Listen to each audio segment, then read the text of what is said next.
요한 1서 1장에서는 진리를 아는 것과 또 의를 행하는 그것이 삼일체 하나님 안에서 교회에 주신 복이라고 가르쳤습니다. 2장은 그것을 좀 더 자세히 구체적으로 가르칩니다. 부활하신 그리스도께서는 하늘의 성천에 계시면서 오늘도 이 말씀을 듣고 읽는 것을 통해서 우리에게 계속 빛이 되시고 생명이 되십니다. 요한 1서 2장은 세 부분으로 이루어져 있습니다. 첫째로 죄를 짓지 말라. 그러나 죄를 범하면은 화목제물인 예수 그리스도께서 계시고 재용사신다는 이야기를 첫 번째로 이야기합니다. 죄를 범하지 말라. 그러나 죄를 범하면 화목제물이신 우리의 중보자인 예수 그리스도가 있다고 1절, 2절에서 말합니다. 이 편지를 쓴 이유는 너희가 죄를 범치 않게 하기 위해서입니다. 그러나 우리가 죄에 걸려 넘어질 때가 있습니다. 그때 죄를 용서하시는 예수 그리스도를 바라봐야 됩니다. 그리스도께서는 죄를 위한 대언자가 되셨고 즉 변호사가 하나님 아버지 앞에 변호사가 되셨습니다. 그리고 우리를 위한 화목제물이 되셔서 그분이 속죄 역할을 우리를 위하여서 하십니다. 그리스도께서는 지금도 참 대제사장으로서 하늘에 계시면서 아버지 앞에서 십자가의 공로로 우리 죄를 용서해 주십니다. 계속하여 우리를 위하여 중보기도 하십니다. 영원히 하나님을 향하여 우리의 중보자로서 나타나십니다. 그리스도를 믿음으로써 죄 용서를 받읍시다. 오늘 두 번째는 3절부터 17절입니다. 그리스도를 믿고 죄 용서 받은 자는 진리의 계명을 알고 행합니다. 먼저 그리스도를 아는 사람, 또 그분 안에 사는 사람은 그리스도께서 주신 계명을 지킵니다.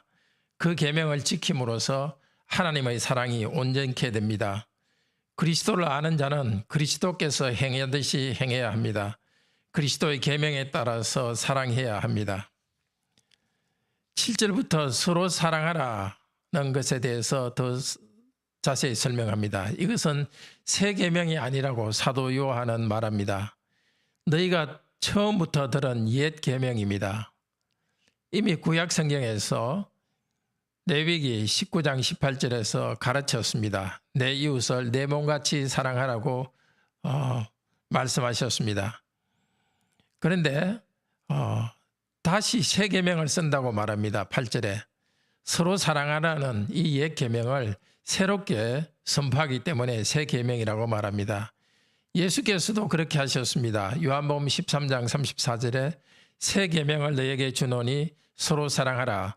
내가 너희를 사랑한 것 같이 서로 사랑하라고 말씀하셨습니다.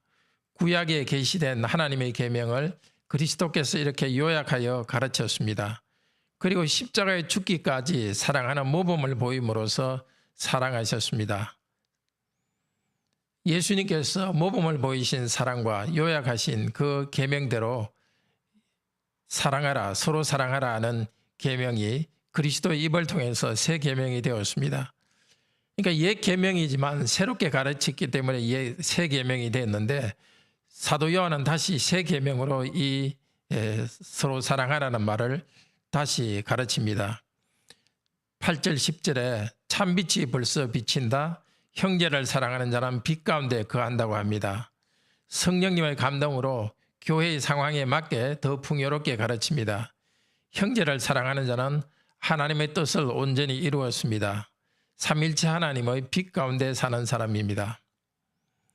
계명을 지키는 것을 다른 표현으로 다시 가르칩니다. 17절에서 하나님의 뜻을 행하는 이는 영원히 거한다고 합니다. 하나님 뜻을 행하는 자는 12절에 죄사함을 받았고 또 악한 자를 이긴 사람들입니다. 하나님 아버지를 아는 사람들입니다. 우리는 계속 예수 그리스도의 피로서 죄 용서받으면서 악한 자, 마귀를 이깁니다. 죄를 이기면서 거룩한 삶을 살아갑니다. 이렇게 거룩한 삶을 살기 위해서는 세상에 있는 것들을 버려야 됩니다. 즉 세상 자체가 아니라 세상의 악한 경향을 버려야 됩니다. 세상에 있는 것이 뭐죠? 16절에 육신의 정욕과 안목의 정욕과 이생의 자랑입니다. 육신의 정욕이라는 것은 인간의 자연적인 욕구만을 추구하는 것을 말합니다. 성취욕, 자기 실현 욕구, 물질 성취의 욕구 그 자체가 악한 것은 아닙니다. 하지만 다 지나가는 것들입니다. 지나가는 것들만 사랑한다면 그것은 악한 탐욕입니다. 하나님의 뜻과 계명을 생각하지 않고 욕심만 채우면 결국 우상숭배가 됩니다. 모든 사람은 들풀과 같습니다. 사람의 영광스러운 성취는 들풀의 꽃과 같습니다. 그러나 하나님의 뜻을 행하는 자는 이 땅에서 성취가 적어 보여도 영원히 거합니다. 영원히 삽니다. 이사야 40장 7절이 말했듯이 풀은 마르고 꽃은 시드나 우리 하나님의 말씀은 영원히 서리로다. 하나님 말씀이 영원히 서듯이 말씀에 순종하는 자는 영원히 삽니다.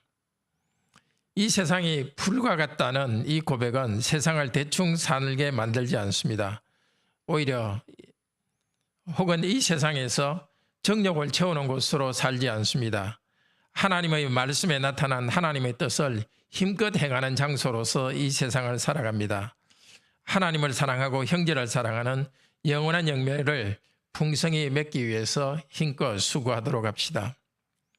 이제 세 번째로 18절에서 29절은 성령님을 통해서 그리스도와 하나님을 아는 자는 의를 행한다고 합니다.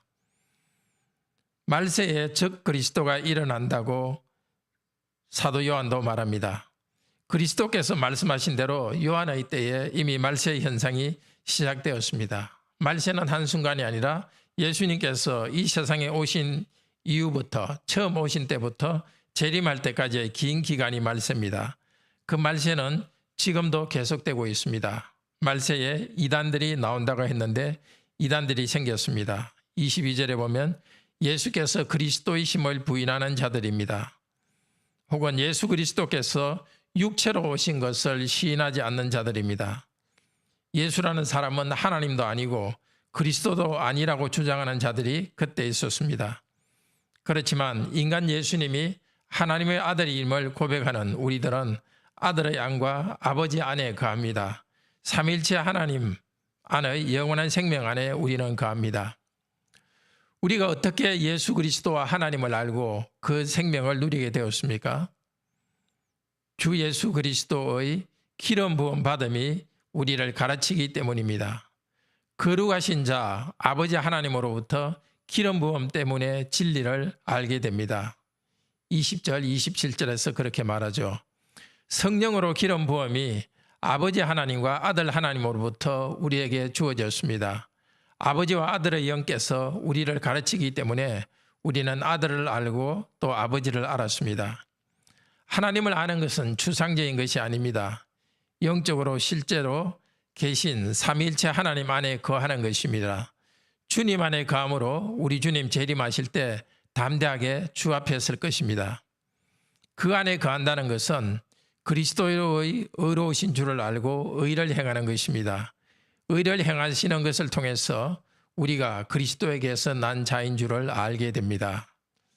형제자매 여러분, 오늘 말씀을 전체적으로 다시 한번 생각해 봅시다.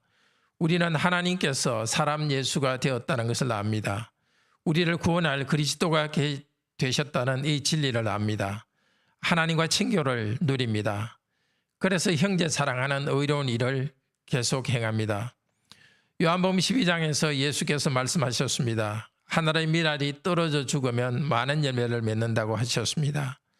그렇게 말씀하신 대로 그리스도께서는 희생적 사랑의 모범을 보여주었습니다.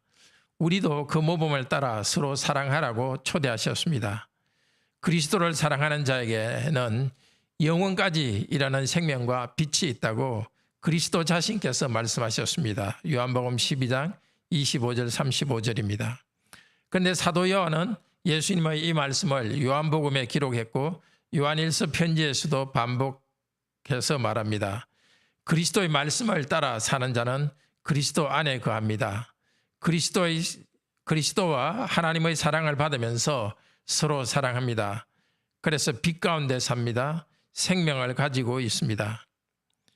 말로 복음을 전하는 시대가 끝났다. 우리 시대에는 윤리적 실천과 사랑만이 먹힌다. 이런 말을 하는 교인들이 종종 있습니다. 잘못된 말입니다. 어느 시대든지 더욱더 계시된 진리의 말씀을 따라서 삼일체 하나님과의 교제를 누리고 즐거워하는 것이 우선입니다. 그렇게 되도록 기도합시다. 그 기초 위에서 의로우신 그리스도를 본받아 형제를 사랑하며 의로운 삶을 살아갑시다. 성령님이 맺으시는 열매가 우리 안에 풍성하기를 바랍니다. 성령님을 의지합시다. 오직 그리스도가 누구인지 그 진리를 풍성히 알므로써 의의 열매가 풍성하기를 바랍니다. 그리스도의 빛은 바로 우리의 고백과 행함에서 나타납니다. 우리는 부활하신 그리스도의 빛 가운데 밝게 삽니다. 그 빛을 세상에 다시 비춥니다. 교회와 우리 가정과 우리 직장, 이 시민 사이에 비춥니다. 우리는 걸어다니는 빛입니다. 행동하는 빛입니다. 그리고 우리는 생명의 소금입니다. 생기 있는 세상 가운데 우리가 먼저 그리스도의 생명을 누리고 생명을 전해줍시다. 서로 사랑하는 그런 삶의 모범을 보이도록 합시다. 함께 기도합시다. 하나님, 우리에게 그리스도를 알게 하여 주셔서 감사합니다. 예수님을 알기 때문에 예수님이 명령하신 계명을 잘 지키게 인도하소서. 사랑하라는 계명을 잘 지키게 하소서. 형제자매를 사랑함으로써 빛 가운데 살아가게 하소서. 그리스도의 풍성한 생명을 나타내게 하소서. 이 세상을 사랑하지 않고 죄와 악한 마귀와 싸워 이기면서 하나님의 뜻을 행하여 영생을 누리게 하소서. 성령님을 통해 진리를 잘 알도록 인도하여 주소서. 주신 말씀에 순종하여 의를 행하게 하소서. 오늘도 하나님과 동행하며 세상의 소금과 빛으로 세상에 선한 영향을 주는 하루가 되게 인도하소서. 우리가 당하는 모든 역경 가운데서 하나님을 의지하여 강하고 담대하게 헤쳐나가게 도우소서. 주 예수 그리스도의 이름으로 기도드립니다. 아멘. 오늘도 은혜로운 기도 시간 되기를 축복합니다.